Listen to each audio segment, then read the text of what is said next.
Today we are joined by a very special guest. Ladies and gentlemen, it gives me great pleasure to introduce my dear friend, Jeremy Corbyn, the future.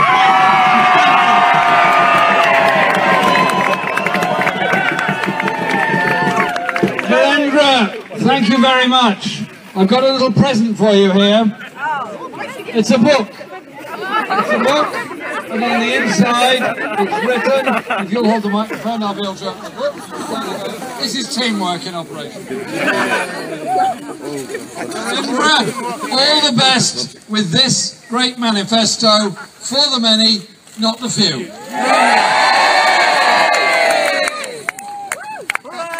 Friends, thank you so much for coming here today. I'm sorry if we've kept you waiting in the rain.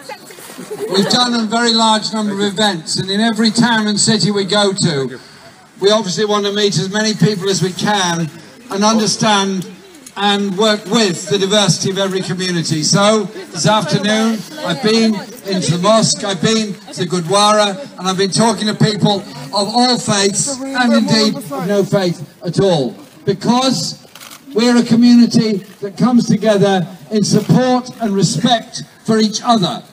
This area has stood up for those principles as long as I can remember. And it stood up against those that sought to divide us, the far right, the racists, and all those that would bring division to our community. There is only one answer. There is only one answer to those who seek to divide us. We unite ourselves even stronger every day. And so this election campaign is about the future of all of us. I was very proud to be in Bradford on Tuesday morning to announce our manifesto, to launch our manifesto for the many, not the few. Because this election is about the future of everyone in our society. During the last 7 years, public sector pay has been frozen. Indeed, that's meant that those who work in our vital National Health Service have had a 14% pay cut. Those who try to keep our social care system going are struggling, as more than 1 million people are not getting the care they need. Those who teach in our schools, do their best for all of our children, struggle too, with supersized classes, with increasing pressures and less money in order to run the school properly. And head teachers being told, collect the money from the parents at the school gate so you might be able to keep some of the teachers in work. And then, particularly in London, you look at the housing crisis where thousands, tens of thousands are living in insecure private rented accommodation. Families unable to make ends meet, benefit cap kicks in, and they have to move out of London or move away from the communities that they've lived in all their lives. And our local councils, even if they want to build council housing, find it very difficult because they cannot borrow the money to do it, they cannot get the resources necessary to do it. And all the while, what's happening? Between now and 2020, a further £60 billion will be handed back to the wealthiest and the corporations in our society, while our public services go underfunded, while the homeless sleep on our streets, while too many of our children go hungry, and 6 million people, 6 million, earn less than the living wage in modern Britain. And the Tory party tells us they're the party of the 21st century. 21st century inequality, but you know they've got one really brilliant, great, big, wonderful, really cutting-edge, high-technology 21st century idea. Do you know what it is? You know what it is? No, not that. No, not that one. You know what it is? It's bring back fox hunting. Come on. And also bring back selective education. Well, I'm sorry, our manifesto is very, very different. Because we do not subscribe to the idea that you introduce more and more selective education to provide a ladder for the few to get on very well in life. I want a staircase that all of our children can go up together, improving together and achieving together.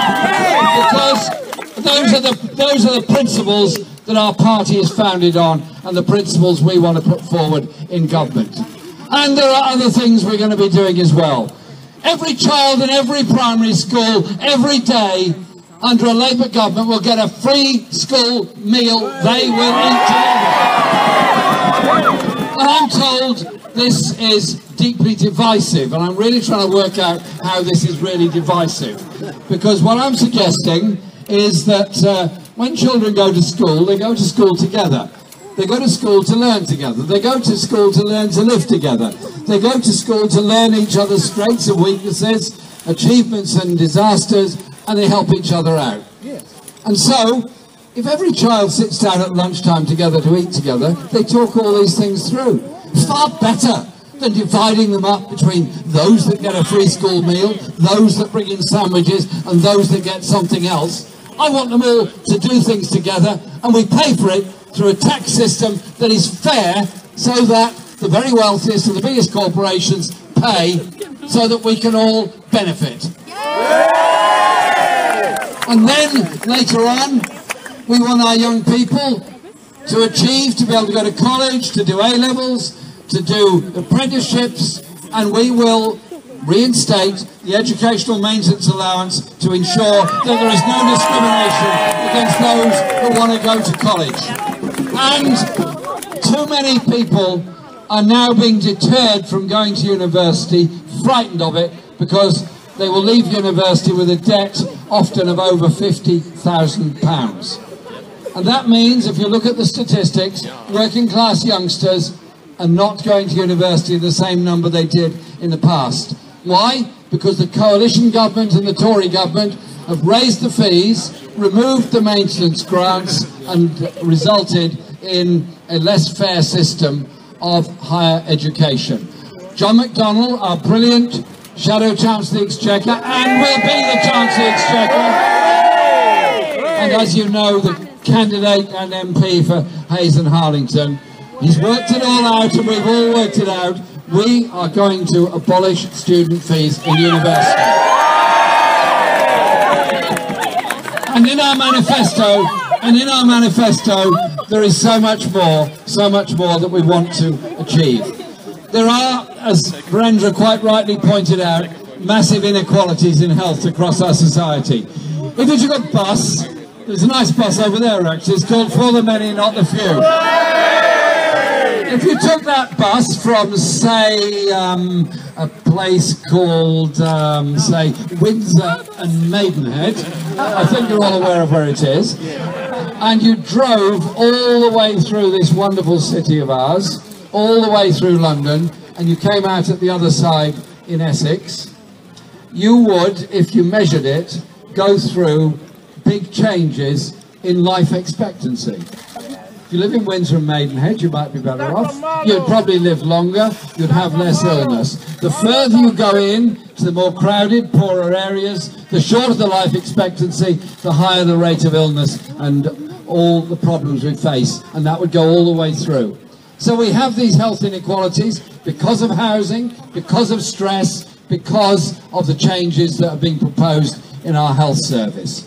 And so I am utterly determined to do a number of things. The first is the principle of a national health service as a human right, free at the point of use. Naibavan's great legacy to all of us. But it's under threat and under pressure at the present time. Under pressure because it's not funded properly, under pressure because the nurses are overworked, under pressure because there's not enough GPs, under pressure because of the social care and the difficulty of those in hospital getting released from hospital, all of those things. So the first thing, no, Jeremy's are all right, there's just one who's making mistakes. Most Jeremy's are all right, okay.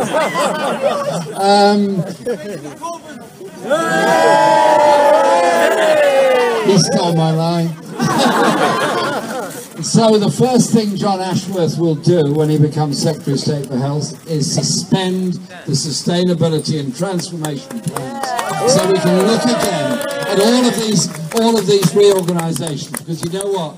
All over the country, everywhere you go, there's these competitions between Telford and Shrewsbury, competitions between Milton Keynes and Bedford, competitions between Worcester and Redditch, competitions between Ealing and Charing Cross, and so on, all around the country. It's not a sensible way of doing things. Let's be planning sensibly in our health service to make sure there is an A&E department within reach of everybody, and hospitals don't operate in competition with each other, they work together with each other. That surely has to be the right way forward. And I've mentioned social care. We will properly fund social care and make sure those million people waiting don't have to wait. But there's also another crisis which doesn't get mentioned so often, but I feel very, very strongly about it. There's a good crowd of us here today. During our lifetime, a quarter of us are going to go through a serious crisis, mental health, stress, and we'll be alone and in a very difficult place.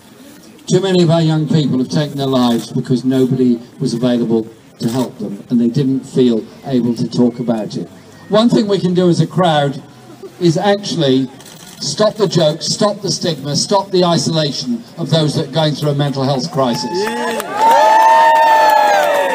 And the second is to make sure there is a properly funded National Health Service that will give real parity of esteem. It's a thing that Labour won when we were opposing the Health and Social Care Act. You might say it's the best thing in the Health and Social Care Act. We will keep that bit of the Health and Social Care Act. I can't say the same for the rest of it.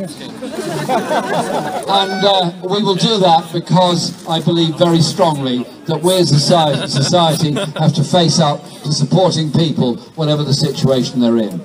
There's so much in this manifesto. I won't read it all, and I won't ask Virendra to read it all. But essentially, what this manifesto does is offers something different.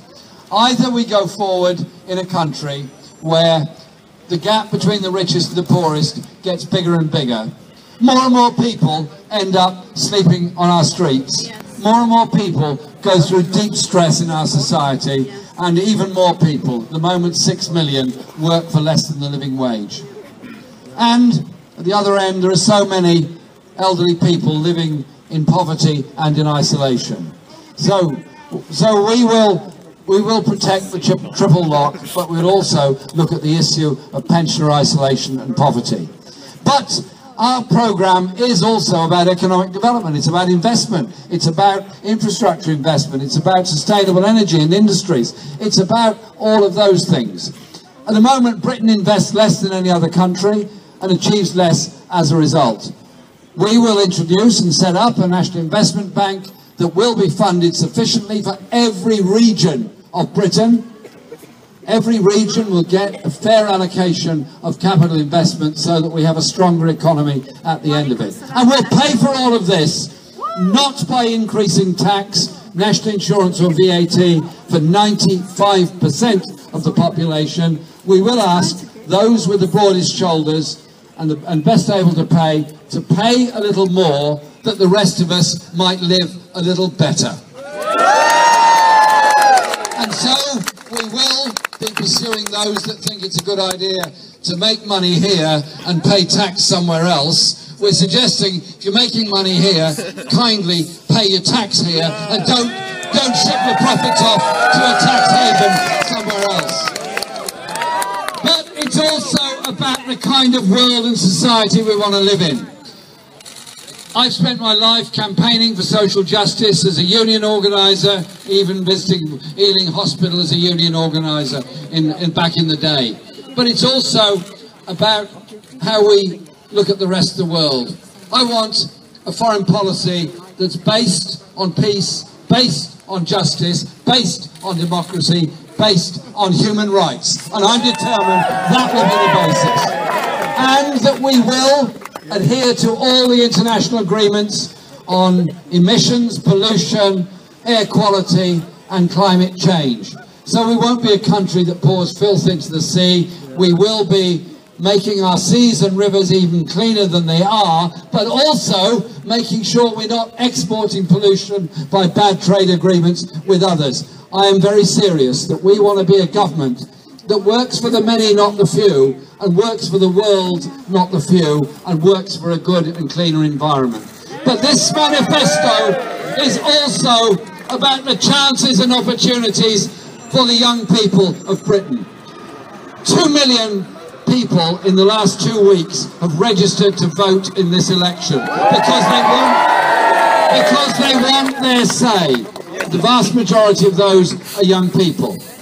So I say to all those young people casting their vote for the first time, do you want to live in a Britain run by a Tory government that works for the few, that gives tax relief to the rich and the big corporations, that allows the homeless to remain on the streets, the hospitals overcrowded, the schools underfunded, the housing crisis getting worse? Or do you want to live in a country that genuinely gives real opportunity for every young person, wherever they're born, whatever their postcode? That does end gender pay gap and discrimination, that does bring society and communities together and reach an agreement with the European Union that we have tariff-free trade with them and we keep the workers' rights and environmental protections that we've gained through membership of the EU. I am determined that we will do absolutely everything we possibly can in the next 3 weeks today before June the 8th appears. And I urge all of you to do everything you can in this borough to win every single one of the constituencies in this borough and the ones around, because to get a Labour government we need to make gains as well as holding what we have. And I ask all of you, do everything you can between now and June the 8th. Put everything you can into winning this election. Let's show that the general election of 2017 was one that was won against the odds, where those that have been condemned and isolated came together in strength to win the election and win for everybody that needs a government that cares for them rather than a government that cares for the few. Thank you very much indeed.